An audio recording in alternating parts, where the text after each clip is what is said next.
Sepan de antemano que no soy ni del Sevilla ni del Betis, para que se eviten ese debate necio y estéril de, claro, ¿qué va a decir un sevillista de un bético o viceversa? No es de recibo que parte de la afición del Betis, por pequeña que sea, anime a Rubén Castro, inmerso en un proceso judicial por supuestos malos tratos, acusando a su expareja de puta y aplaudiendo que hiciera lo que hizo, si es que la justicia lo prueba finalmente así. Y si el mundo del fútbol y la sociedad a veces pecan de unas actitudes reprochables, indignantes y enfermas, tampoco es de recibo que la apología de la violencia de género no sea, a día de hoy, ningún delito en el Código Penal. Es el titular de portada en un día en el que recibimos a un destacado dirigente de Izquierda Unida, que ha sido concejal, diputado provincial, diputado autonómico y vicepresidente del Parlamento andaluz. Con Ignacio García, naturalmente con todos ustedes y por Andalucía, vamos esta noche y siempre a por todas.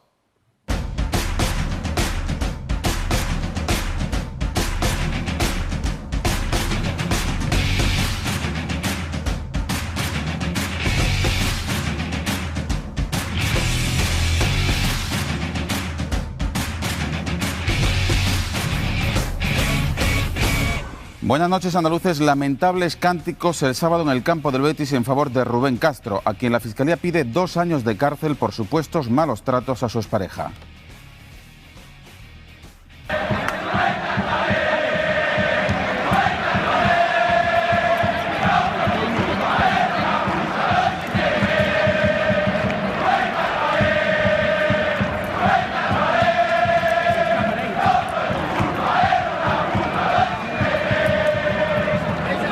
No fue tu culpa, era una puta, lo hiciste bien. Inmediata reacción del Betis. Su presidente, Juan Carlos Ollero, ha calificado de repugnantes estos cánticos y anuncia que se personará al Betis como demandantes en la denuncia que se presente. Yo no creo que las personas que hayan podido hacer estos cánticos representen a nada ni a nadie que tenga relación con el Real Betis Balompié. A mí me parece francamente repugnante. No comprendo cómo se puede hacer elogio o panegírico de la violencia y en particular más todavía de la violencia sobre la mujer. Nadie en el Betis lo entiende. No comprendo cómo en una grada del Real Betis Balompié se pueden hacer esas alusiones. Para mí, doloroso e incomprensible, desde luego. Las reacciones de indignación han sido tales que incluso se ha pronunciado la presidenta de la Junta de Andalucía. Hay que ser implacable contra aquellos que van a los campos de fútbol, porque somos muchos los ciudadanos que vamos a los estadios de fútbol a disfrutar del deporte. Y no es tolerable que haya quienes acudan a los estadios de fútbol y dentro de la multitud se escondan siempre a hacer manifestaciones de violencia de un tipo o de otra. Y en este caso aún más rechazable porque es contra las mujeres. Pilar Sepúlveda, vocal del Poder Judicial, ha lamentado que no sea un delito la apología de la violencia de género. Por lo demás, la presidenta de la Junta acusó ayer al Gobierno central de actuar como un banco por cobrar intereses leoninos, 980 millones de euros, con cargo al Fondo de Liquidez Autonómico, el FLA. El fondo, recordemos, con el que ha adelantado dinero a las comunidades autónomas para que se pudieran financiar. Acusación en pasado que transforma hoy en presente y futuro la vicepresidenta del Gobierno, Soraya Sáez de Santamaría, quien le ha pedido a Susana Díaz rigor, porque recuerda que el Gobierno dará créditos a partir de ahora a interés cero. A lo mejor es bueno que la presidenta de la Junta de Andalucía explique a los andaluces cuánto dinero se van a ahorrar en intereses con la nueva facilidad financiera que va a dar el Gobierno de España. El Gobierno de España ha aprobado una medida que supone financiar a todas las comunidades autónomas sin cobrarles un solo euro de intereses. Esos intereses que habrá que pagar por recibir dinero público, se va a hacer cargo el Estado de ellos. Creo que con solo ese ejemplo se pone de manifiesto que se exige algo más de rigor cuando se habla. Que no mienta, le replica la presidenta de la Junta. Que no mienta la vicepresidenta del Gobierno y que digan la verdad. Que a partir de ahora es cuando no van a cobrar por la denuncia que entre otros hemos hecho el Gobierno de la Junta de Andalucía, pero que han salido de las arcas de Andalucía 980 millones de euros en intereses al Gobierno de España. Que diga la verdad. Eso es lo que nos ha costado a nosotros el FLA y el Fondo del Pago a Proveedores. Y a partir de ahora, porque saben que es un abuso a las comunidades autónomas hacer negocio desde el Gobierno de España, comportarse como un banquero, como un banco, como un prestamista con los ciudadanos sobre los que también tienen responsabilidad, a partir de ahora dicen que ya no van a seguir cobrando intereses. Nuevo cruce que se produce entre el Gobierno y la Junta tras la toma de posesión de Antonio Sanz como nuevo delegado del Gobierno en Andalucía, cargo en el que se compromete a actuar siempre en virtud del interés general. Es un difícil reto que asumo con gran responsabilidad. Como verán, me siento muy feliz, muy honrado con la confianza del Gobierno de España y apasionado con esta nueva responsabilidad.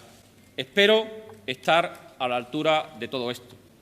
Aquí se está para defender el interés de todos, sin distinciones de ideas, orígenes y situaciones personales. Pues precisamente la presidenta de la Junta le ha pedido colaboración entre las administraciones. Más duro el PSOE andaluz, que expresa sus dudas e incluso su miedo sobre la idoneidad de Antonio Sanz. Una persona que nunca ha tenido ninguna acción que no sea la orgánica del partido, nunca ha sido gestor. No ha gestionado nunca, no ha tenido ninguna responsabilidad institucional, pero siempre ha estado en la parte más... en la parte del partido, ¿no? La cara... por hacer el símil, lo del poli bueno, poli malo, era el poli malo siempre. Siempre. Ha estado en todas las situaciones complicadas y difíciles, ¿no? Claro, una persona que viene, lo digo porque viene con esa inercia de haber sido en la práctica, haber estado siempre en esa situación y llega a un lugar que debería de cambiar totalmente el chip. Cornejo ha denunciado que con la marcha de Sanz, las listas del PP de Cádiz la encabeza quien también será candidata a la alcaldía de Sanlúcar y que le sigan 2 imputados. Con este ambiente continúa la precampaña electoral. El PSOE comenzará su campaña en Almería, la cerrará en Sevilla. Los socialistas andaluces se apoyan en que las elecciones andaluzas no coinciden con las generales para defender que haya un discurso propio, que no necesitará Susana Díaz que nadie de Madrid le rescate, aunque informan que sí vendrá el secretario general Pedro Sánchez. A diferencia de lo que ocurre a otros candidatos, la candidata del Partido Socialista, la presidenta Susana Díaz, es una presidenta que no necesita que nadie venga a rescatarla. Y en eso coincidiremos todos, no necesita que nadie venga a rescatarla, ni es una desconocida, ni carece de un proyecto propio para Andalucía, como le pasa a otros candidatos como el candidato del Partido Popular. Y además son una sucursal de Madrid, cosa que no es el PSOE de Andalucía. Y en este contexto ustedes verán cómo el secretario general va a acudir a la campaña con toda normalidad. Y el candidato del PP ha denunciado la mala situación de la sanidad andaluza que promete corregir si es presidente. Desorden, incompetencia, abandono, despreocupación, cualquiera de estos calificativos son propios para resumir la situación que vivimos en Andalucía. El candidato de Izquierda Unida, Antonio Maillo, cree que la coalición de izquierdas puede ser la gran sorpresa porque son la única fuerza realmente de izquierdas. Estamos para ser un instrumento de esperanza para la gente y desde esa perspectiva yo creo que además en Andalucía pienso que vamos a dar una sorpresa con respecto a los resultados electorales y con respecto a no solo el asentamiento y consolidación de Izquierda Unida, sino su aumento de apoyo. Maillo ha lamentado por lo demás la concesión de la explotación de las minas de Alcollar a la empresa México Minorbis, que según denuncia está envuelta en una catástrofe medioambiental en México y tiene entre sus dueños a altos cargos de la Junta. Y Podemos ha presentado hoy las listas a las diferentes provincias con la satisfacción de que siguen recaudando dinero de los microcréditos para no depender del dinero de los bancos.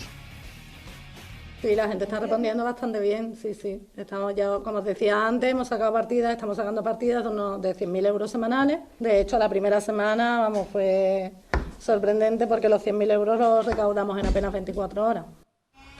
Pues son los asuntos fundamentales que abordaremos en la tertulia esta noche en compañía de Isabel Morillo, de Olga Granado, de Carlos Rosado y de Raúl Limón. Los 4 se van a incorporar en tan solo unos minutos a la entrevista que comenzamos en estos momentos con uno de los históricos dirigentes de Izquierda Unida en la provincia de Cádiz y en Andalucía. Ignacio García, buenas noches. Buenas noches. Y muchísimas gracias por acompañarnos aquí en el plató de A por Todas, donde usted ha venido en diferentes ocasiones para debatir en los debates semanales, pero en esta ocasión usted es el protagonista porque creemos que debe explicarnos por qué da un paso atrás, por qué decide no repetir como candidato, como cabeza de cartel por la provincia de Cádiz en la coalición de izquierdas.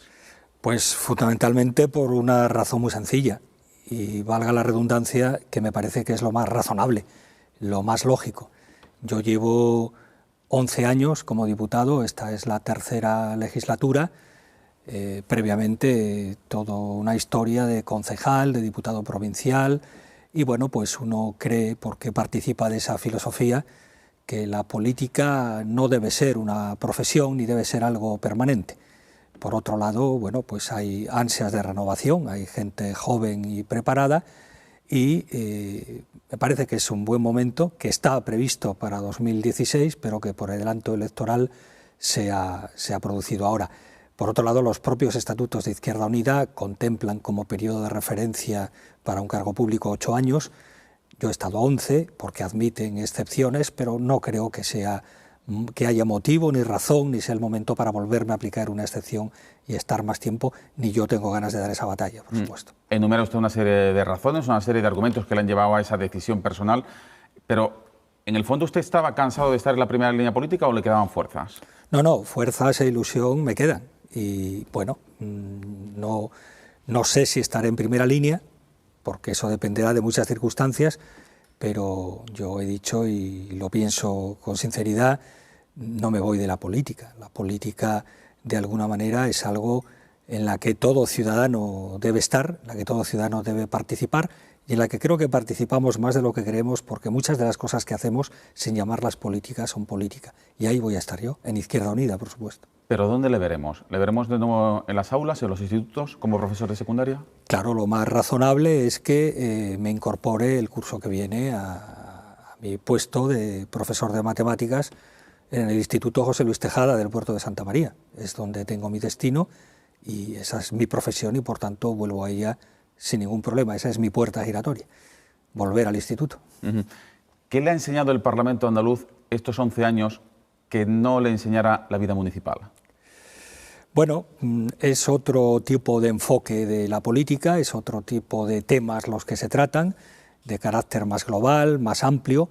Tienes que analizar las cuestiones, analizar las situaciones con una visión de Andalucía, con mucha más importancia de los aspectos jurídicos, legales, y eso para mí resulta atractivo, te da una experiencia personal importante, aunque también muchas veces echas de menos pues, la cercanía del ciudadano, que no se pierde de todo porque recibimos a muchos colectivos y recibimos a mucha gente, pero que evidentemente no es lo mismo que al tratar los problemas locales. ¿Usted cree que un buen político nacional, autonómico, debe partir siempre de una experiencia inicial en la vida municipal?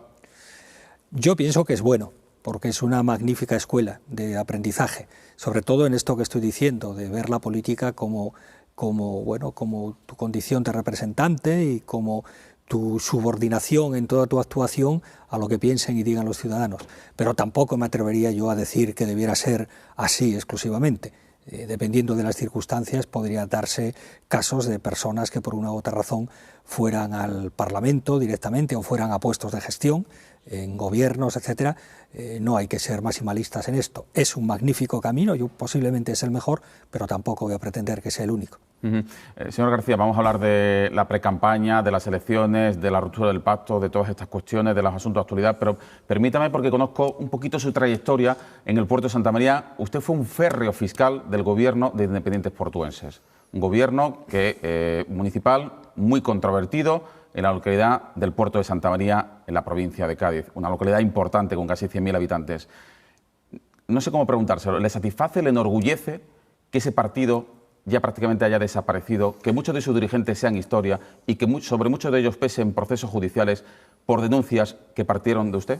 Bueno, sí tenemos una cierta satisfacción. Permítame un paréntesis. Ese partido ahora se llama Ciudadanos, en el puerto de Santa María. Creo que es bueno que se sepa también. Bueno, muchos antiguos dirigentes de IP están allí. Están allí. Y de hecho el partido se llamó de la noche a la mañana de Independientes Portuenses a Ciudadanos Portuenses. Pero vamos, esto es una anécdota, quizás que también sirve para, o aporta un dato para analizar a determinadas formaciones políticas. Pero volviendo a la pregunta, hombre, satisfacción, pues la que se puede tener, como dice casi el tópico, por el deber cumplido, ¿no? Partíamos de una situación tremenda, una situación donde eran 16 concejales, una mayoría súper absoluta, una oposición muy debilitada, y poco a poco se fue recomponiendo. Poco menos se le veía a usted como un Quijote, ¿no? Combatiendo contra los molinos, pero ahora le han dado la razón. De alguna manera, el tiempo, hay que lamentar la lentitud de la justicia, hay que lamentar, bueno, pues esta manía muchas veces, por ejemplo, yo lo considero una manía, no lo considero especialmente positivo, de decir, la justicia no actúa en campaña. Bueno, cuando usted decide no actuar en campaña, beneficia a uno y probablemente perjudica a otros. O sea que cualquier decisión que tome en este sentido, bueno, pues puede ser buena o mala. A lo que iba, satisfacción es lo que tuvimos que hacer. No era yo solo, evidentemente, había toda una organización del puerto de Santa María, muchos colaboradores y colaboradoras detrás. Yo ponía un poco la cara, a veces han intentado rompérmela, por cierto, no han podido, y bueno, pues lamentar lo que he dicho, la lentitud de la justicia, la lentitud quizás de la reacción social, y que también podemos decir que a pesar de ese intenso trabajo que hicimos en su momento, pues no hemos sido precisamente los que más lo hemos rentabilizado, pero bueno, ahí queda lo que se ha hecho y que se va confirmando, como usted dice, con el tiempo. ¿Qué le parece Inmaculada Nieto como cabeza de cartel de la provincia de Cádiz, su sucesora? Bueno, me parece una magnífica compañera, la que conozco desde hace mucho tiempo, que ha hecho una muy buena labor estos 3 últimos años en el Parlamento como portavoz de una consejería importante, y que además hacía una labor política fundamental, que era la Consejería de Fomento, con todo lo que los avatares que recordamos que ha vivido la Consejería de Fomento, y que además tiene experiencia incluso como gobierno, pues ha sido concejala en Algeciras, una ciudad importante, y concejala de gobierno. Por tanto, me parece una magnífica decisión de los compañeros el que ella sea la cabeza de lista, no mi sustituta, sino por sí mismo la cabeza de lista. Hablemos del presente más inmediato, de la actualidad. Elecciones andaluzas el 22 de marzo. ¿A usted le sorprendió el anticipo electoral? Bueno, si me lo llegan a preguntar un mes antes, evidentemente sí, me hubiera sorprendido, porque se había salvado un escollo, que era la aprobación de los presupuestos, que no fue fácil, pero que de alguna manera se logró. Y bueno, pues no había ninguna razón objetiva para la ruptura, empezando porque la esgrimida en último lugar, previamente hubo muchas otras, la del Sáhara, la de Alberto Garzón, la de... bueno, pues no había ninguna razón. Pero sí fuimos viendo que a lo largo del mes de enero, progresivamente y de manera algo artificial, pues se intentó justificar la ruptura por razones, yo diría, de interés partidista fundamentalmente y de interés personal. Primero se agarran al viaje al Sáhara del vicepresidente, de Diego Valderas, cosa que era conocida y estaba anunciada de antemano. Después se habla del referéndum de la Asamblea de Izquierda Unida, un referéndum no convocado y que solo se celebraría si no se cumplían aspectos esenciales del pacto de gobierno. Por cierto, no les importó que hubiera referéndum para entrar en el pacto. Pues parece razonable, nosotros tenemos esta cultura colectiva y, bueno, la disculpa de que hablen los andaluces, pues ahora pensamos que a lo mejor había que haberla aplicado cuando la presidenta actual, que no se había presentado a presidenta, pues fue investida, entre otras cosas con nuestro apoyo. Entonces no le preocupó que no hablaran los andaluces, ¿no? Pero en fin, son cosas que pasan, responde a estrategias y tácticas concretas.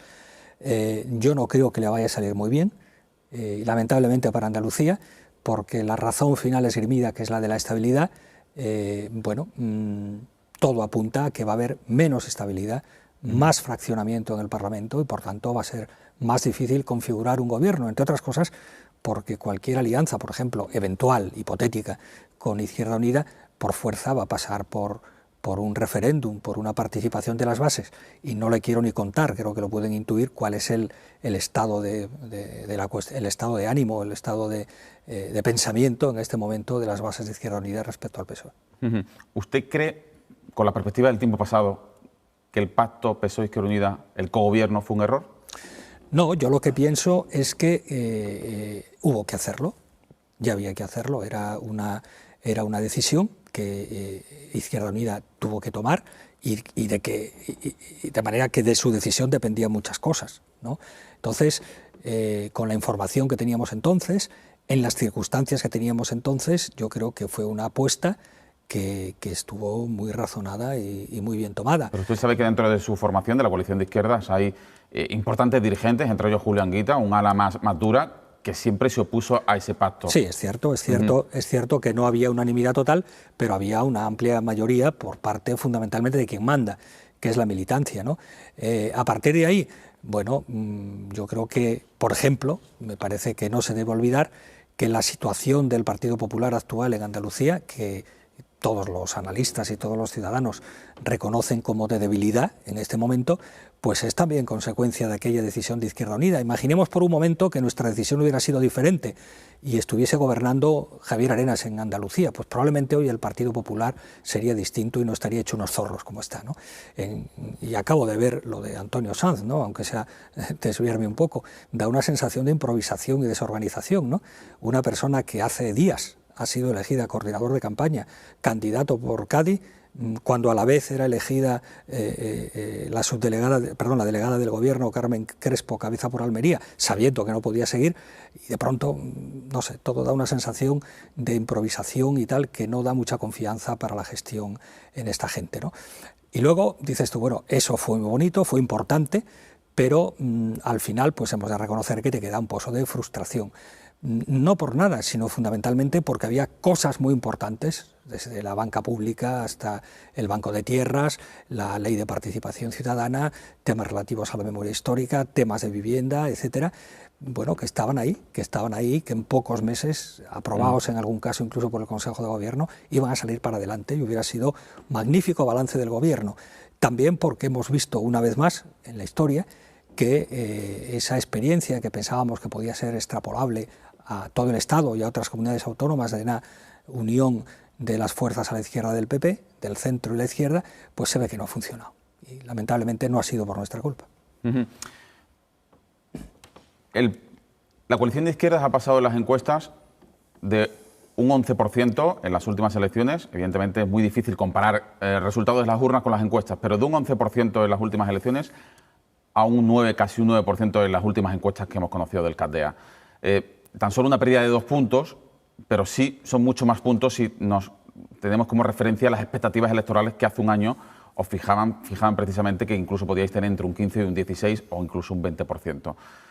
Más allá de la irrupción de Podemos, ¿qué creéis que habéis hecho mal para que el electorado andaluz no haya sabido captar o comprar la arista más social que ha imprimido al gobierno andaluz, tal como ustedes defienden a la Junta de Andalucía? Evidentemente algo hemos hecho mal y tendremos que hacer una autocrítica más profunda, ¿no? De todas maneras, primero, las encuestas hay que recordar, y sus datos me dan ocasión para recordar, que hubo una diferencia del orden de 5 o 6 puntos entre el resultado anunciado por las encuestas inmediatamente antes de las elecciones y el que hubo el día de las elecciones. Por tanto, ¿usted cree como Mayo que puede ser la gran sorpresa? Sí, por tanto, bueno, la gran sorpresa, pienso que el resultado puede ser mucho mejor. Pienso que en campaña, este año, en esta convocatoria especialmente, la campaña va a ser fundamental para convencer a la gente.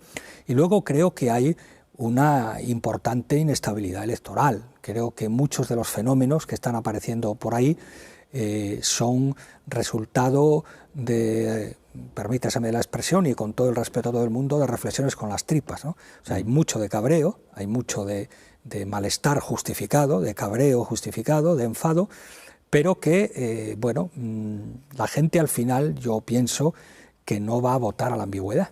Va a votar sobre propuestas concretas, sobre programas concretos, y que los que se están aprovechando de esa ambigüedad de intentar contentar a todo el mundo, y cuando sale un problema, yo hace poco en un debate concretamente con una persona de Podemos en Cádiz, le hicieron una pregunta del público, ¿cuál es su planteamiento, por ejemplo, con la educación concertada? Y decía, lo que diga la gente. Pues mire usted, lo que diga la gente no, usted tiene que proponerle a la gente cuáles son sus ideas, ¿no? En 30 segunditos a colación con lo que usted está haciendo reflexión sobre Podemos, en 30 segunditos dígame si cree que Izquierda Unida se ha equivocado en ese coqueteo con Podemos, renunciando en ocasiones a sus señas de identidad. Eso no ha pasado en Andalucía, ni va a pasar en Andalucía.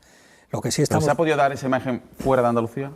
No lo sé, depende de los sitios. Posiblemente en algún sitio sí, pero yo es que creo que responde a un convencimiento que tenemos todos, y es de que la izquierda no puede estar tan fraccionada.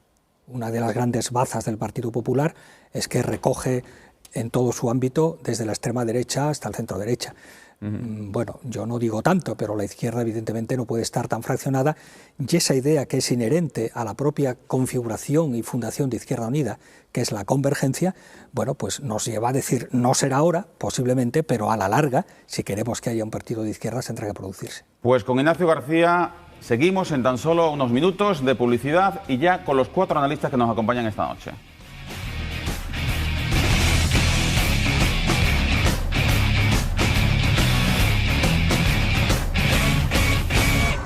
Seguimos esta noche a por todas con Ignacio García, diputado autonómico de la coalición de izquierdas en la última legislatura, en las 3 últimas legislaturas durante 11 años y en la última precisamente vicepresidente tercero del Parlamento Autonómico. Si me quiere matizar algo. Primero. Vicepresidente primero. Pues ahí queda aclarada la precisión de Ignacio García, a quien a continuación van a entrevistar Carlos Rosado. Buenas noches. ¿Qué tal, Fernando? Buenas noches. Bienvenida, Olga Granado. Buenas noches. Buenas noches, Raúl Limón, Isabel Morillo. Buenas noches. Todo vuestro. Bueno, Ignacio, por empezar por un tema de máxima actualidad, sabemos que Izquierda Unida ha pedido en la mesa de la Diputación Permanente la comparecencia del Gobierno andaluz o de la Presidenta de la Junta, de Susana Díaz, para que dé explicaciones sobre el fraude de la formación. No sabemos si esto ya se ha debatido, si no, y sobre todo me llama mucho la atención que si durante 3 años han vetado 3 comisiones de investigación y no han pedido nunca que comparezca la Presidenta, ahora que están fuera del Gobierno, llama mucho la atención que estén en esa forma tan insistente pidiéndolo, ¿no? Bueno, yo creo que se puede explicar muy razonablemente. Primero, hemos pedido la comparecencia de la Presidenta o de persona en quien delegue por un aspecto formal del reglamento, donde quien comparece es el Consejo de Gobierno y no se puede pedir expresamente a la Presidenta. Pero si no comparece la Presidenta, evidentemente va a ser un acto de cobardía política, porque creemos que el tema ha llegado a tal magnitud que ya no basta que un consejero haga de pantalla o de cortafuegos para la Presidenta. Luego lo otro, lo de qué ha pasado, por qué ahora esto y lo otro, pues ha sido un proceso muy razonable. Vamos a ver, nosotros entramos en el Gobierno con una comisión de investigación, que fue la de los ERES, que por cierto tuve el honor y el disgusto final de presidir, pero bueno, fue una comisión de investigación. No somos como el PP, que encima fue de los que se cargaron esa comisión de investigación pidiendo una comisión de investigación en cada pleno. Aquí en Andalucía hay 2 casos especialmente graves y lo está demostrando la justicia. Uno es el de los ERES y otro es el de la formación. De la formación que va avanzando, que se va conociendo, que va engordando como bola de nieve. Entonces, desde que sale lo de la formación, estando en el Gobierno, pues planteamos a los socios, oye, ¿esto qué pasa? Y conseguimos, de alguna forma, el que por primera vez en una comunidad autónoma un consejero, en este caso el responsable en este momento del tema de la formación, que es el de educación, estamos hablando de formación para el empleo, pues compareciera todos los meses y daba información de las investigaciones que estaban haciendo sobre expedientes desde 2007. O sea, ¿Esas explicaciones le parecían razonables? Exactamente. ¿Suficientes? Esas explicaciones no nos parecieron suficientes y a partir de la tercera comparecencia, que fue en diciembre, bueno, pues se explicó ya a los socios, decir, oye, esto no sirve, esto no vale, porque nosotros no vamos a una comparecencia que nos dé el número de reintegros que pide, la cifra de reintegro que pide, cuántos están bien, cuántos están mal, y no responde a las preguntas que sistemáticamente le vamos haciendo, que son, pues ¿por qué están ustedes ahora verificando desde el 2007? ¿Con qué criterios concedían subvenciones? A unas sí y a otras no. ¿Con qué criterios exoneraban? A unos sí y a otros no. Y eso lo repetíamos, está en las actas de los diarios de sesiones. Y no se contestaba. ¿Qué pasa con el 25% de cada subvención que al no haber estado justificada no se paga? Hemos podido llegar a una situación donde la gente ya se planteaba su financiación con el 75% pensando que no lo tenías que justificar y no le importaba renunciar al 25% porque con ese 75% hacía lo que le daba la gana. Bueno, todo eso lo planteamos y dijimos, oye, esto vamos a tener que pedir una comisión de investigación. Qué curioso, en ese momento, también por eso, aunque esa no es una de las razones que se esgrimen, Susana Díaz rompe el pacto de gobierno. Porque había una serie de políticas de izquierda, a las que antes me referí, que posiblemente le repugnaba llevar o tenía miedo a llevar adelante, y porque había un paso adelante en la presión de Izquierda Unida en la corrupción, que iba posiblemente a culminar en una comisión de investigación, y no querían esa comisión de investigación. Hoy ha dicho el secretario de Organización del Partido Socialista, Juan Cornejo, que va a comparecer alguien del Gobierno andaluz. Todo indica que será nuevamente Luciano Alonso, el consejero. No sé hasta qué punto esto no va a terminar en una oportunidad pura y dura de campaña sin que al final se arroje luz sobre una cuestión tan grave para los andaluces, en la que ustedes y el Partido Popular digan Susana Díaz se esconde, no ha comparecido ella, y el PSOE diga estamos dando toda la información, jamás se ha investigado con tanta profusión en la Junta. Bueno, primero, creo que en este momento es un acto de cobardía política, insisto, que no está justificado porque ya el tema ha alcanzado unas dimensiones que parece que debería ser la presidenta la que diera explicaciones, pero con independencia de eso, que comparece un consejero, bueno, lo que esperamos es que comparezca en otro tono y con otro tipo de información de las comparecencias anteriores. Es decir, que no se limite a decir qué bien lo estamos haciendo, que no se limite a decir hemos investigado 1000 expedientes y 400 están mal, casi un 40%. No, mire usted, eso ya lo sabemos. Queremos saber todo lo que he dicho antes. ¿Por qué se llega a esta situación? ¿Qué personas han salido beneficiadas? ¿Cuáles son los motivos más comunes de reintegro? Es decir, de por qué está mal justificado, por qué no inspeccionaban, a quién le inspeccionaban y a quién no, qué ha pasado con los consorcios de formación, que es un tema colateral, que está inflándose también cada día, la gente sin pagar, los de la cónsula ya de Málaga se niegan a ir a clase, se habló de que en enero pasaban a un nuevo modelo de gestión dependiendo del EPAISE, vamos, del ente de la Consejería de Educación, eso no se ha producido. ¿Qué pasa con la FAFE? La FAFE tiene un informe o dos de la Cámara de Cuentas demoledor, eso se lo hemos estado preguntando permanentemente. Y durante 2 años, siendo Izquierda Unida parte del Gobierno, ¿no ha conocido de primera mano esa investigación?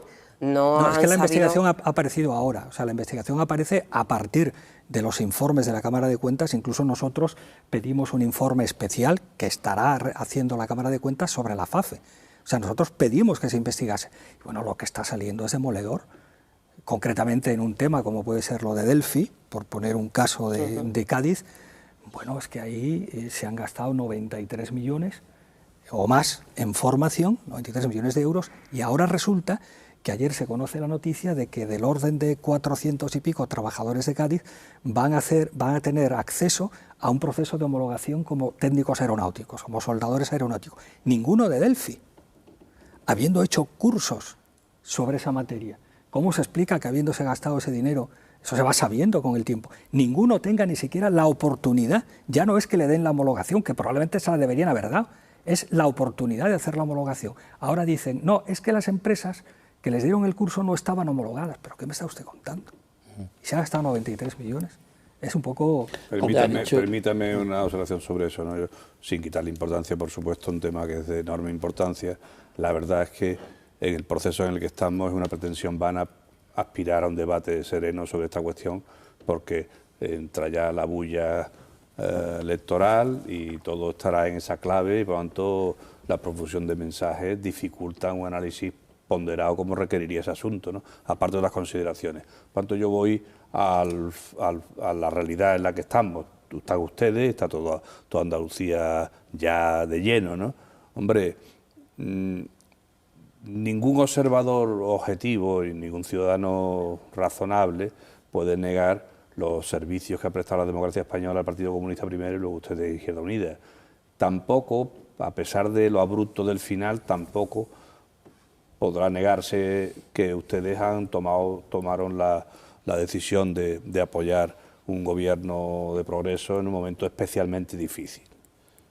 Con ese, por lo tanto, eso que se ve como un obstáculo en la ruptura, yo veo que el balance con el que ustedes afrontan las elecciones habría sido excelente si no hubiera sido porque ha irrumpido, han tenido ustedes una especie de accidente vascular, y el chorro de votos que podía usted aspirar dentro de la izquierda parece que sin opciones, sin experiencia, sin programa, parece que van a otro lado. Es decir, yo creo que en este momento del resultado que ocurra en las elecciones, lo que pase con Izquierda Unida, en mi opinión, es lo más importante de lo que aquí pase. Todo lo demás parece que es previsible. Y no me extiendo más, no sé si usted comparte mi análisis.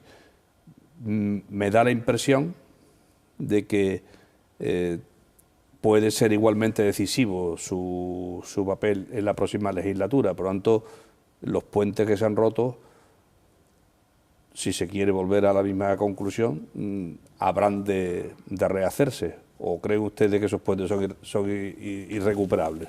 Bueno, primero una cuestión sobre el tema del análisis objetivo y tal.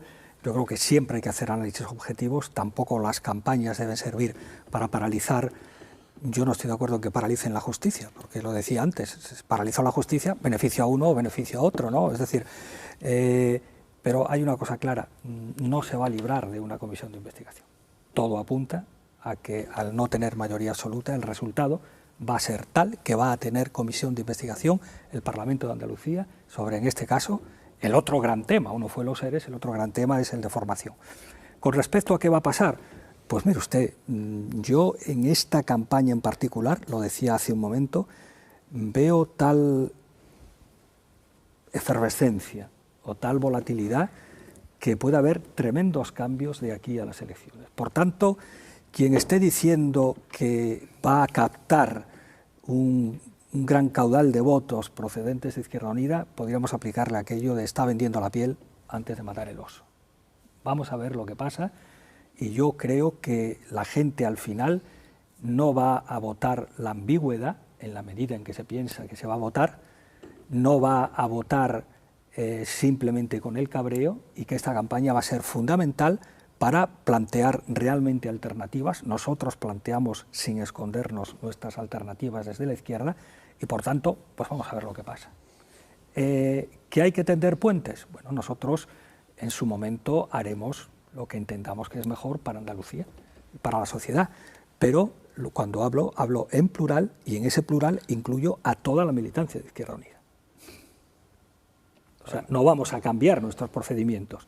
Y es evidente que en este momento el nivel de enfado, si me permiten la expresión vulgar, de cabreo de la gente perdone que le interrumpa. es tremendo, ¿no? ¿Sigue en pie esa famosa frase de ustedes que no van a consentir nunca un gobierno de derecha en Andalucía? ¿Esa frase sigue vigente? En la medida en que nosotros podamos, vamos a intentar evitarlo. En la medida en que nosotros podamos, vamos a intentar evitarlo. Hecho en la medida. Vamos a ver. Claro, de eso se trata. Tampoco se puede excluir que otros pacten con la derecha. Tampoco se puede excluir a priori. Quiero decir que hay unos mensajes coincidentes entre Izquierda Unida y Podemos, de hecho muy coincidentes, y Izquierda Unida, sus dirigentes siempre se quejan de que ahora están diciendo ellos lo mismo que ellos han dicho durante mucho tiempo, pero a ellos ya no se les escucha. ¿Por qué cree que pasa eso? Pues no lo sé, es difícil de entender. Vamos a ver, hay un estudio, por ejemplo, del programa con el que Podemos concurre a las elecciones europeas. Ahora mismo que yo sepa no tienen prácticamente programa, más allá de haber presentado el programa económico, y es el 95% coincidente con el de Izquierda Unida. De su programa económico, la medida estrella es la banca pública, que bueno, para nosotros ya no es un programa, se ha traducido en unas conclusiones de un grupo de trabajo y en un proyecto de ley que habría que aprobar próximamente si esto hubiera continuado, ¿no? Por tanto, bueno, ¿qué influye? ¿Qué influye? Bueno, pues posiblemente la gente no está analizando estas cosas, la gente ve, obra desde el cabreo y ve algo más nuevo, posiblemente, y entonces quizás no se está haciendo el análisis de que Izquierda Unida, por ejemplo, lleva mucho tiempo, pero no ha tenido realmente oportunidad de poder. Por tanto, Izquierda Unida, oportunidad de gobierno, quiero decir, porque una cosa es el poder, por cierto, una cosa es el gobierno y otra el poder, dicho sea de paso, son dos cosas distintas. Pero claro, aún no hemos tenido una oportunidad. Es como si ahora le pidiéramos a Podemos que con sus 6 diputados, 5 eurodiputados en Europa, cambie Europa. Mire usted, es que nosotros no hemos tenido el apoyo suficiente y habrá que hacer el análisis sociológico en su momento de por qué ha pasado esto. Por cierto, con todo mi respeto, no es ajeno a este fenómeno la actuación de determinados medios de comunicación. A los líderes de Izquierda Unida jamás, y menos sin representación institucional, han tenido las horas, las pantallas, tal, todo eso está influyendo, ¿no? Es un problema complejo, pero todo eso está influyendo. Jamás sin ser nadie, entre comillas, entiéndase, sin tener representación, todo el mundo es alguien, todo el mundo tiene derecho al respeto, todo el mundo tiene derecho a la participación en la información, pero tertulias, entrevistas únicas como esta, que para mí es un privilegio, por ejemplo, eso si analizamos en proporción lo que ha tenido Izquierda Unida y lo que están teniendo otros, no tiene nada que ver. ¿Y no le piensa en la misma línea que decía Isabel, que primero el haber participado del Gobierno le ha podido restar credibilidad y segundo, que ese tipo de actitudes de mientras hemos estado en el Gobierno no hemos presentado una serie de iniciativas, las comisiones de investigación y tal, ahora sí las pedimos, decir, ese tipo de actitud no cree que le ha restado credibilidad de cara al electorado ante una opción de izquierda? Bueno, nosotros creo que tenemos un balance relativamente positivo en lo cualitativo sobre todo, y en lo cualitativo me refiero, pues no sé, desde temas como la corrala de la utopía, la ley de vivienda, que tuvo que ser recurrida al Constitucional, el derecho a la vivienda, por un Partido Popular que, bueno, pone como argumento que ponía en peligro el sistema bancario y financiero español. Dices tú, pero por favor, que liberemos del desahucio a unos cientos de familias en Andalucía, pone en peligro la recuperación del sistema bancario español. ¿Qué sistema bancario tenemos? Eso lo hizo Izquierda Unida.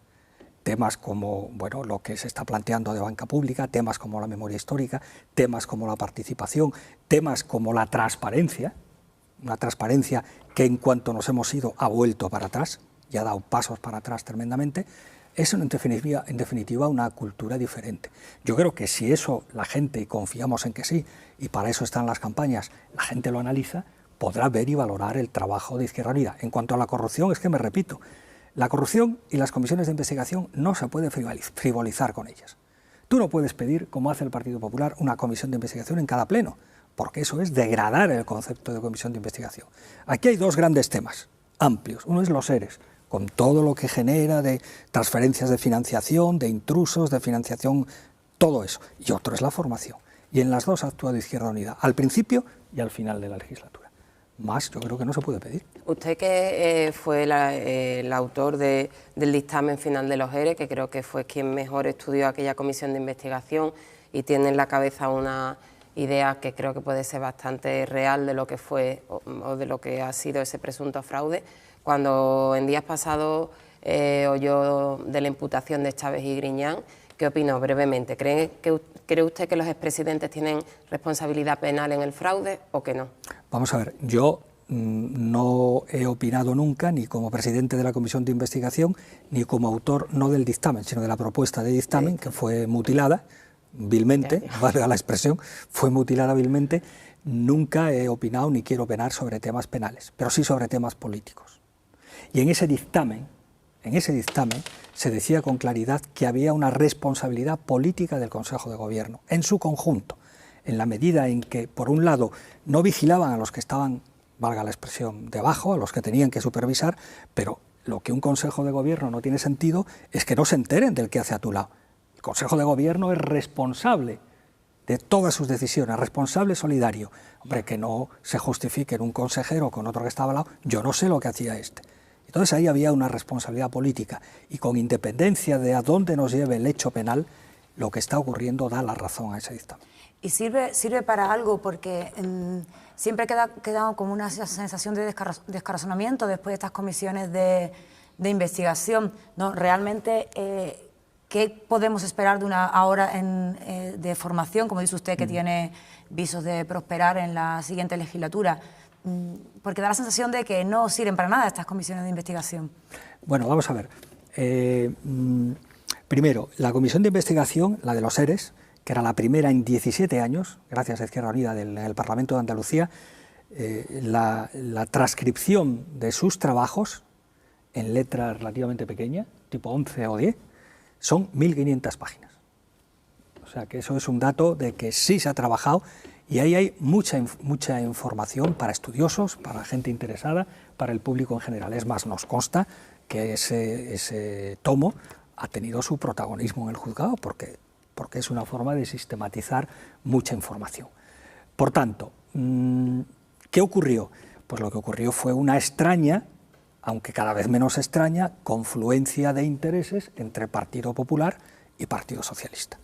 Entonces el Partido Socialista eliminó, cercenó todo lo que tocaba a su gente, salvo a Antonio Fernández y Francisco Javier Guerrero, que eran el consejero y el director general, eliminó todo eso, y el Partido Popular, sorprendentemente, en vez de apoyar todo lo que coincidía con su tesis, aunque él fuera a más, para eso están los votos particulares, votó que no al conjunto del dictamen.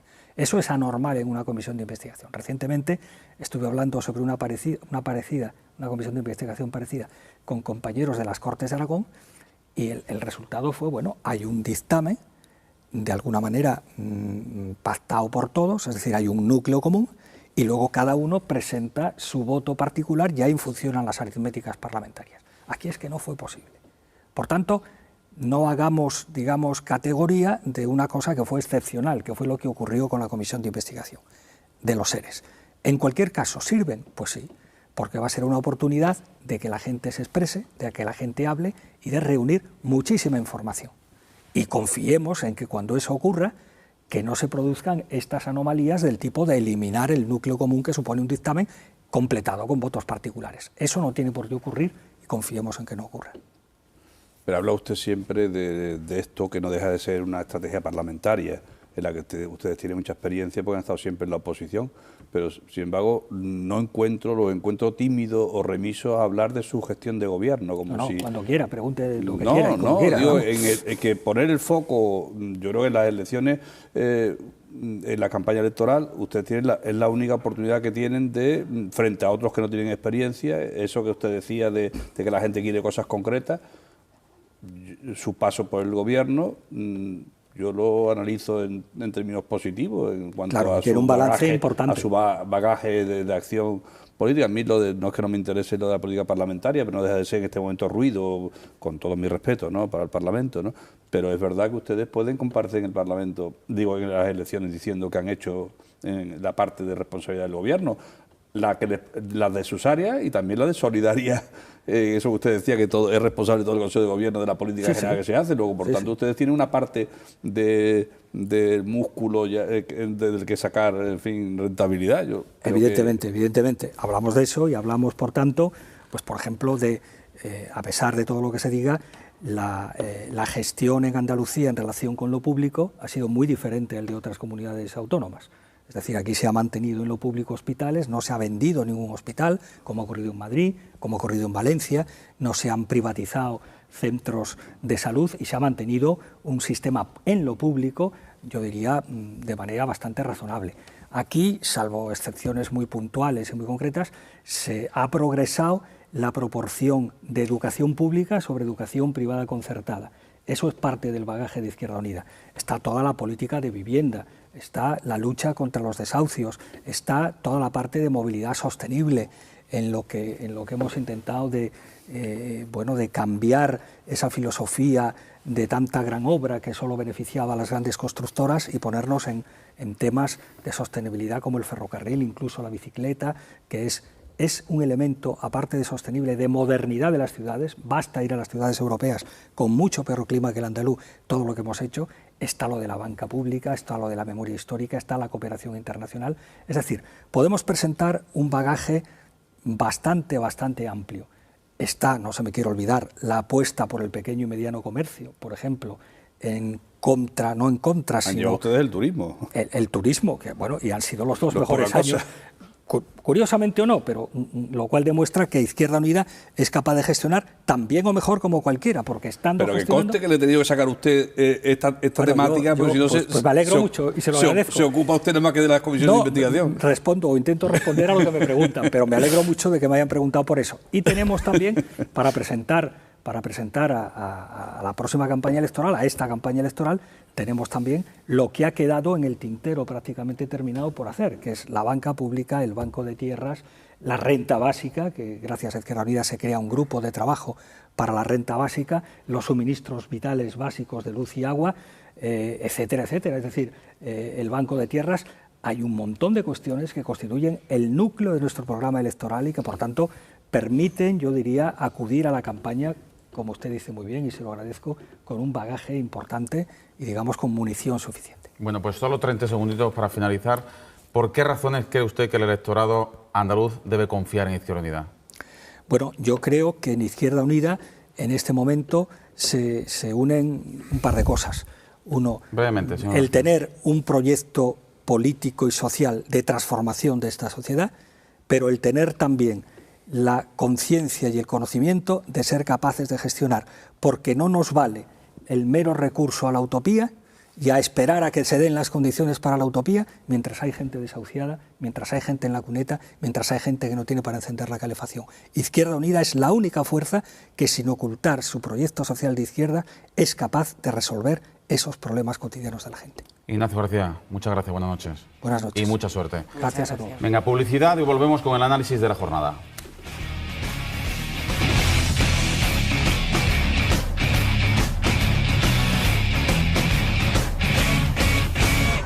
Tiempo de tertulia ahora en A por Todas, en 8TV Andalucía, en compañía esta noche de Carlos Rosado, de Olga Granado, de Raúl Limón y de Isabel Morillo. Vamos a analizar la actualidad, enseguida nos metemos en fregado político, pero antes permitirme que volvamos a ver y a escuchar sobre todo unos cánticos lamentables.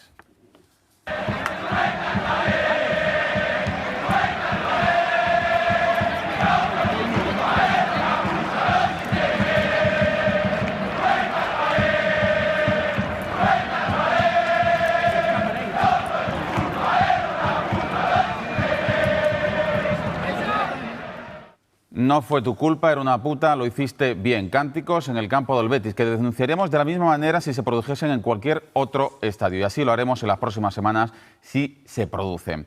¿Qué os ha parecido esta apología de la violencia de género para defender a un futbolista del Betis? Raúl. Me parece un síntoma terrible de la sociedad en la que seguimos viviendo. Y el hecho de que se amparen en el supuesto anonimato de la multitud es todavía más grave, porque no ha habido nadie que lo pare, es decir, ha sido una corriente. Yo creo que si hay, no sé cuál es el reglamento de disciplina deportiva, pero si se puede aplicar la máxima pena, creo que se merece la máxima pena. O sea, es lo peor que se le puede poner a un niño que esté viendo un partido de fútbol y que eso lo pueda escuchar. Y lo que me contaban esta tarde es que ni siquiera es de ahora, es decir, no es un cántico de ahora, sino que se ha venido repitiendo durante mucho tiempo, y es simplemente el hecho de que alguien lo haya conseguido poner en una red social de imágenes lo que ha hecho despertar, entre comillas, las alarmas. No lo ha hecho nadie responsable de ese equipo de fútbol durante todo el año que se ha estado cantando ese mismo cántico. Así que me parece la peor noticia, el peor, no sé, es que me parece deplorable en todos los aspectos, ¿no? Y me parece 60.000 euros de multa, que es la que se estaba hablando, me parece poquísimo. Sí, realmente poco. Es condenable tanto si fueran gritos racistas o de apología del terrorismo. Lo que ocurre es que con la violencia de género parece que no hay, lo decía Pilar Sepúlveda, no está tipificado como se ha hecho con otro tipo de comportamientos. Yo, de todas maneras, aunque sea tarde, creo que la reacción de la dirección del club ha sido buena, ha sido bastante contundente, las palabras de Juan Carlos Ollero, cosas a las que antes no estábamos acostumbrados. Parece que algo va cambiando, porque antiguamente casi se le restaba importancia a esto, ¿no? Se pasaba más de soslayo, que ahora yo creo que esa contundencia, si ahora se traduce en la aplicación de medidas, pues mejor todavía. Dentro de que a mí siempre me pasa con los clubes como con los bares, ¿no?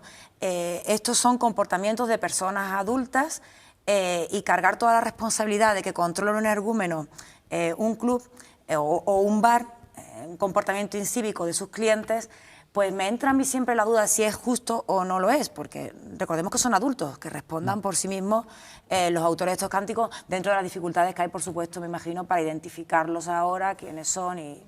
Pero son adultos, vamos, son adultos que se juntan para matar gente en otros sitios, que se ponen siempre en el mismo sitio, en el mismo lugar y se conocen todos, que están protegidos cuando no jaleados por los propios clubes, porque necesitan esa hinchada que anima el partido, y por tanto lo que ha pasado no es una manifestación más, una derivada del problema serio que tiene esta manifestación deportiva, que alberga en sí mismo un núcleo muy preocupante de violencia que hemos visto, pues que los gallegos con el Atlético de Madrid que se citan para matarse, ¿no? Y de hecho acaba uno muerto.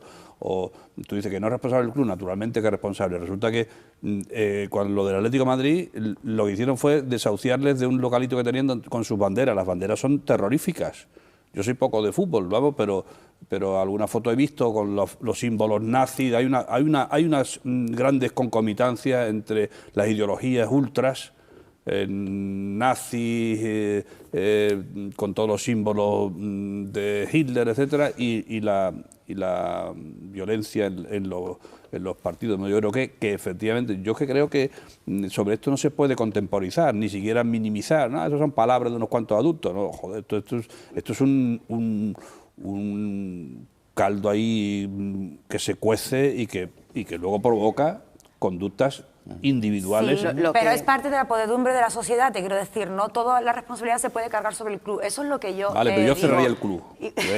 Lo ilegalizaría. No, hombre, no se puede responsabilizar. Yo creo que el presidente del Betis hoy ha sido muy contundente y después hay otra cosa. Sí, pero ha sido contundente no, pero hay una cosa en la que no estoy de acuerdo, público, Raúl. no porque no cuando se hubiera esto sale en las producido, redes sociales es cuando se le da la magnitud a estos cánticos.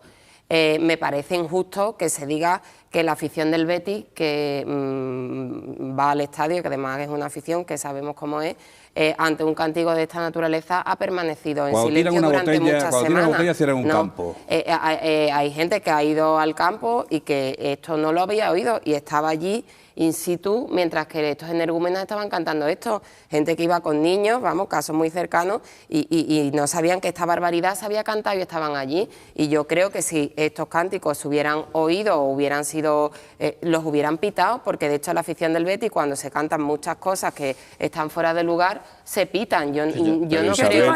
Cuando se tira un petardo en un campo de fútbol, se tira una botella. O tiras una botella de cristal, cierran el campo. En esto no se puede relativizar y no se ha enterado ni el responsable, el señor que está en tribuna, pero es que hay que cortar de raíz cualquier escuchaba esta tarde precisamente en un debate en la radio, en la cadena SER, una reflexión, dice, o se toma una medida muy contundente que seguramente sea injusta para el 99,9% de la afición del Betis, o esto no se va a parar, no por el Betis, sino por cualquier club de fútbol.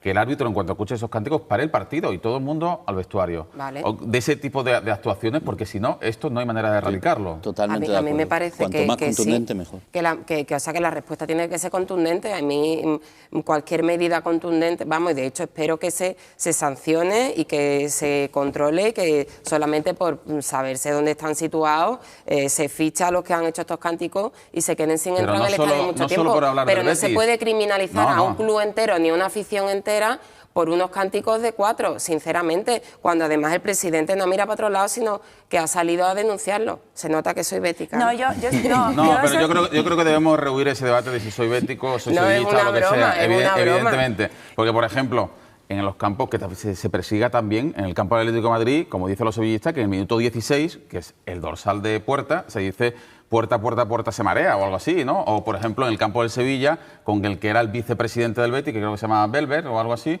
Belver salta conmigo. O sea, eso está ocurriendo en los campos de fútbol, ¿no? No estamos hablando de violencia de género, pero sí violencia a raudales, ¿no? Sí, me parece más importante quizá meter mano a los scratches o a las manifestaciones frente a una familia con niños que vaya a ser desahuciada o una viejecita. Ahí sí que se han tomado medidas contundentes. Yo no creo que sea una cuestión solamente de la Federación Profesional de Fútbol o la Liga Profesional o como se llamen las instituciones que manejan el negocio del fútbol. Y en cualquier caso, yo reitero lo de Isabel, cuando estás en un estadio, yo misma viendo el vídeo esta mañana, me ha costado enterarme de qué estaban diciendo un rato. La mayoría de la afición no está en esas películas, insistiendo en que sí, en que hay que ser contundentes.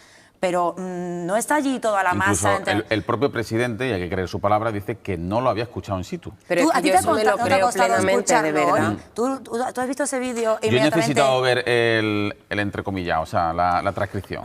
Pero tuvimos que ver muertos para que pusieran vallas que para la gente no saltara a los campos. Se ha tenido que prohibir el acceso con vidrio. Se han ido implementando medidas de seguridad a medida que la gente no ha ido respondiendo a la lógica de ir a ver un partido pacíficamente. Luego, todo el señor que vaya a un partido de fútbol tiene que saber que si se produce una acción de este tipo, que esto es tan tan grave como que tienen un botellín, tiene que saber que eso es incompatible con la actividad deportiva. Y bueno, yo, si fuera la autoridad deportiva en España o la judicial, cerraba inmediatamente. ¿Pero no por al qué campo, cerrar el campo? Es que no entiendo lo de cerrar el campo. ¿En el campo del Betis ha sido eso? Es que no entiendo lo de cerrar el campo, Cerrar de verdad. no, es que suspendería al equipo de fútbol. Vamos a ver, ahora mismo hay un responsable, una directiva y un presidente que deben de tomar medidas contundentes, intentar localizar a quienes han hecho esos cánticos y castigarlos de la manera más severa posible. Si eso no se hace o miran hacia otro lado, pues sí, entonces la responsabilidad es de todos, pero ahora mismo los responsables de sancionar creo que han dicho que lo van a hacer y lo que tienen que hacer es tomar medidas muy firmes y muy contundentes. Es que entonces, si abrimos ese debate, deberíamos de pensar si debe de estar jugando como un ídolo de masa una persona que tiene una condena por maltrato. Entonces es que el debate es muchísimo más amplio. No me parece que la solución sea cerrar el campo o criminalizar ni a una afición ni a una directiva, sinceramente. Que es incompatible el deporte con cualquier actividad violenta. Todavía no tiene condena, está pendiente de juicio. La Fiscalía pidió 2 años de cárcel. En ese caso yo creo que, vamos, al ser penal... Claro, es como el que está dopado, no se puede ganar una etapa de la Vuelta Ciclista con doping, ni se puede ser deportista con una condena por malos tratos o por cualquier otra actividad. Claro, lo que sí es verdad es que es incompatible con la bueno, no existe la inhabilitación deportiva para jugar al fútbol. Violencia de género. Cuanto más relativicemos este tema, pero si vamos a más ver se perpetuarán este tipo de conductas. Pero que a mí contra la violencia de género creo que no, vamos, que mi actitud no puede ser más firme y más dura, pero de ahí a que hacer responsable a todo el que estuviera allí fuera de una determinada afición o a una directiva de un club, yo es que no lo entiendo. Bueno, vamos a introducir un nuevo elemento de análisis porque es lo que nos queda de precampaña y campaña electoral. Visitas permanentes del presidente del Gobierno, de la vicepresidenta del Gobierno, de los ministros, arropando a Juan Manuel Moreno Monilla, el presidente del PP andaluz y candidato popular a la presidencia de la Junta de Andalucía. Y ahí es donde se ha producido el choque entre la vicepresidenta y la presidenta de la Junta de Andalucía. Ayer Susana Díaz, recordamos, denunció que el Ejecutivo de Mariano Rajoy había actuado como un banco en la concesión de los préstamos del FLA, del Fondo de Liquidez Autonómica, al cobrar intereses leoninos a las comunidades autónomas. En concreto dijo que Andalucía había tenido que devolver 980 millones de euros en intereses. Hoy le ha replicado la vicepresidenta Soraya Sáez de Santamaría diciendo que actúe con más rigor, que sea más rigurosa, porque en adelante, haciendo la denuncia del pasado de Susana Díaz, haciéndola presente y futura, pues que el Gobierno no va a cobrar intereses, solo va a hacer a interés cero. Y ahí pues Susana la ha vuelto a contestar diciéndole que está mintiendo, porque las comunidades autónomas han tenido que pagar en el pasado. Más allá del tiempo pasado y presente, evidentemente existe un choque de trenes que yo creo que nos va a acompañar en los 28 29 días que nos quedan de pre-campaña y campaña electoral, ¿no? Pre-campaña no ha habido. Hemos pasado directamente a la campaña desde el mismo día que se anunciaron las elecciones. A ver, yo creo que cuando alguien pide dinero prestado, tiene que leerse las condiciones. Y las condiciones eran las que eran. No, es decir, no engañó el Gobierno a la Junta de Andalucía cuando le dijo qué tipo de interés ni qué condiciones iban incluidas en los fondos que se prestaban, que suponían prácticamente una intervención directa. Es decir, ha habido hombres de negro, que en este caso no sé el colo que traerían de Madrid, pero ha venido hombres de negro con maletina, han estado permanentemente en Andalucía, revisando las cuentas, revisando los controles, las condiciones, que se cumplían las condiciones del contrato de préstamo de dinero. Con lo cual, efectivamente, el Gobierno se portó como un banco, pero Susana Díaz sabía que lo que estaba firmando cuando lo firmó, con lo cual me resulta raro que ahora se descalifique una actitud que no fue oculta, es decir, una actitud abierta. Pero, ¿cómo te resulta raro? Vamos a ver, que todo se ha hecho con un arreglo de la ley es evidente, pero cuando estamos ante un proceso como el actual, que uno tiene que dar cuenta a los ciudadanos, yo veo razonable que la presidenta diga, oye, nos vimos obligados porque si no... Pero no lo dijo en el momento en el que firmó, lo dice ahora. Lo ha dicho constantemente, todo el mundo lo ha dicho constantemente, es decir, lo digo yo, es decir, en mi vida personal, es decir, hemos estado pagando un dineral de intereses que eran legales, pero que son un expolio al ciudadano, ¿no? Esto no es, se ha hecho porque no había más remedio, lo ha hecho todo el mundo, ¿no? Como lo ha hecho otros países. O sea, que ¿os parece razonable que los intereses que se le están pidiendo a otros países, como el caso de Grecia? Yo creo que tiene toda la razón la presidenta de la Junta, y no tiene ninguna, y por ese camino va a estar la vicepresidenta y dirigentes más del PP dando explicaciones todo el día, porque la forma en que se ha hecho la política anticrisis ha sido una fórmula absolutamente brutal contra el ciudadano, contra la gente. Sí, pero bueno, era clara, no era oculta. ¿Cuál es la duda que hay sobre esto? Lo que ocurre es que, igual que el Partido Popular saca de cuando en cuando la cifra de 15.000 o 18.000 millones que han llegado a Andalucía gracias a Mariano Rajoy, dando la sensación de que se han ido regalando, yo creo que hace bien, que no es la primera vez que lo saca el gobierno andaluz, oye, que no nos dan el dinero, que es que no lo prestan y tienen unos intereses.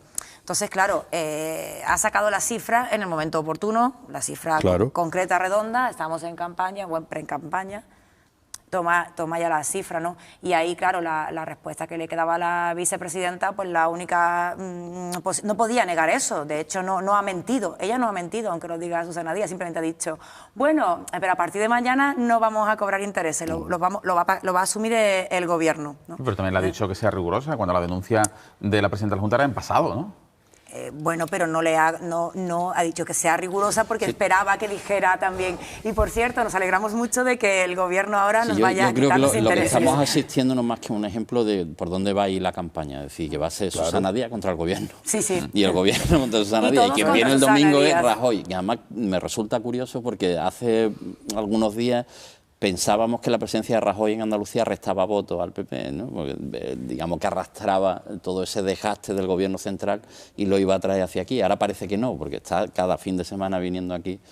Yo creo que la campaña que nos queda es esa, es decir, vamos a ver mucha enfrentamiento, mucha Junta de Andalucía contra Gobierno central y no PSOE contra PP. La salida de la crisis es un futurible, pero que la política económica es un elemento negativo de los 3 años, 4 años que llevamos de crisis en esta legislatura, yo creo que es evidente. Por lo tanto, el gobierno va a tener que dar miles de explicaciones. Ese ámbito no le conviene.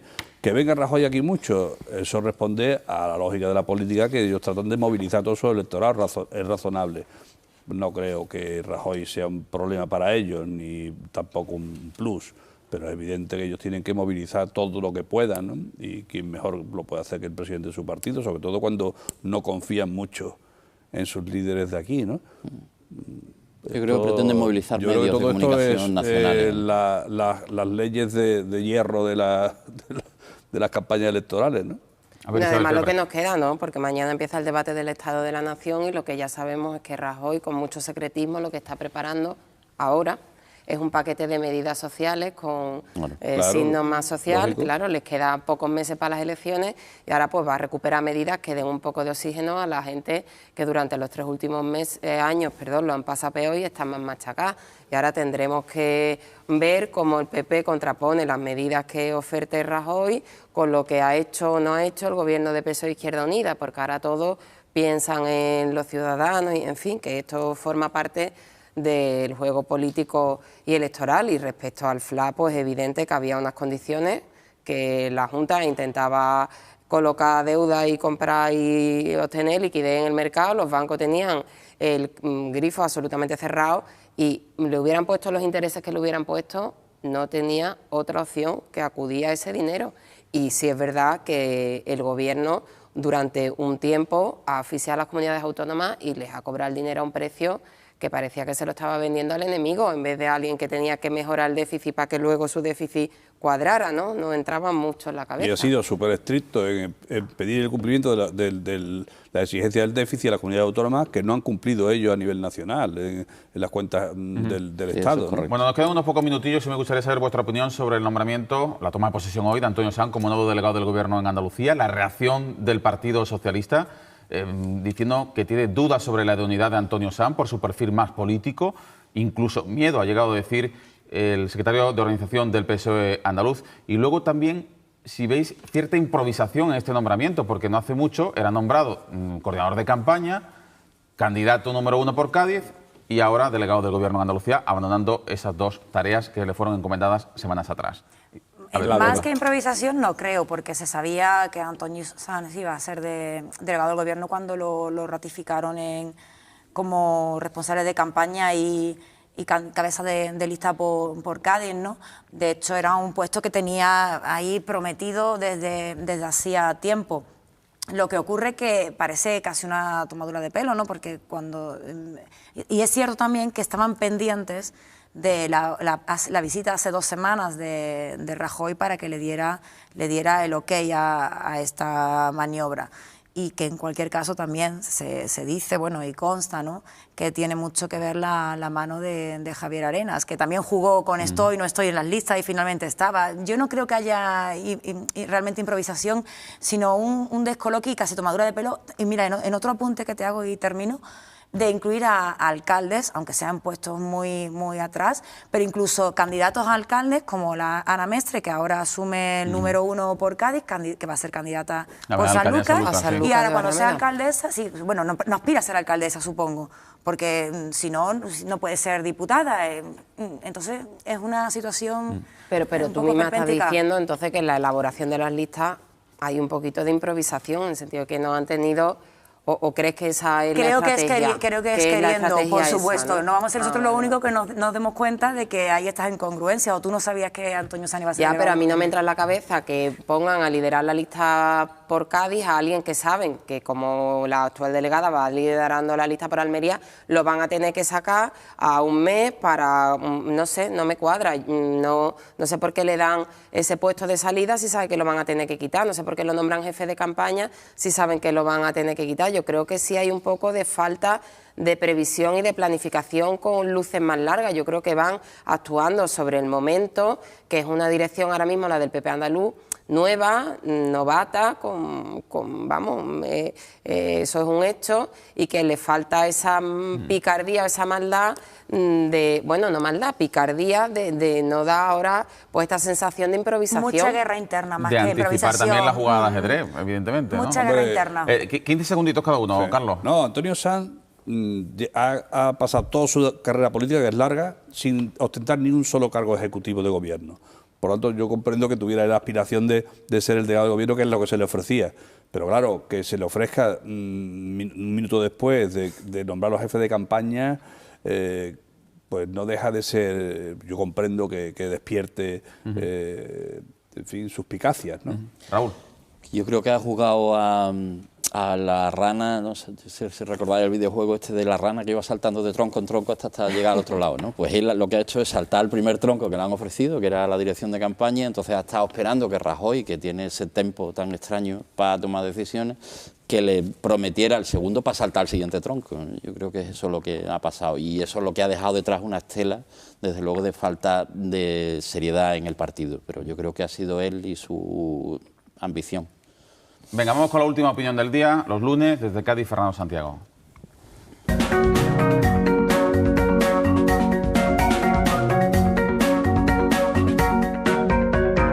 La campaña ha dado el giro sorprendente derivado del nombramiento de Antonio Sanz como delegado del Gobierno en Andalucía. Es curioso que va a ser delegado del Gobierno en Andalucía el coordinador de campaña del Partido Popular. Evidentemente no hay ninguna contradicción en el ámbito legal, pero sí lo hay en el plano ético. Como aquel que es el representante del Gobierno de España en la comunidad, en teoría el encargado, sobre todo de la policía y del orden público, pero también el representante general de la Administración Central del Estado para todos los asuntos de la comunidad autónoma, además es el coordinador de la campaña electoral del Partido Popular. Es una coincidencia, a mi juicio, rechazable.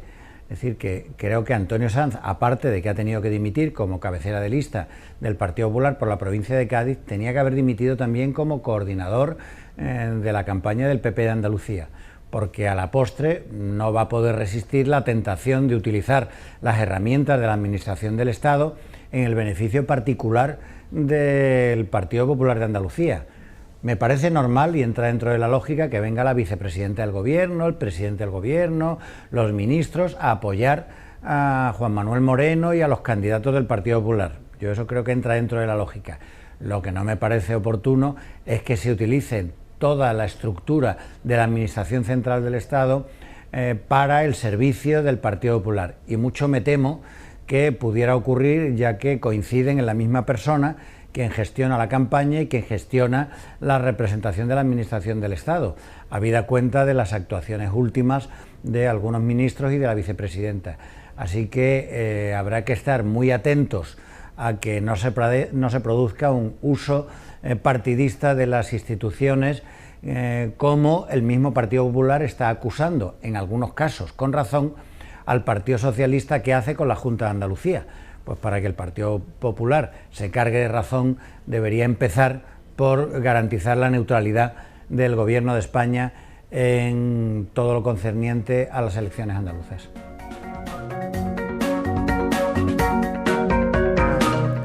La opinión de Fernando Santiago, Carlos Rosado, Olga Granado, Isabel Morillo, Raúl Limón, a los cuatro, como siempre, os reitero el agradecimiento por acompañarnos.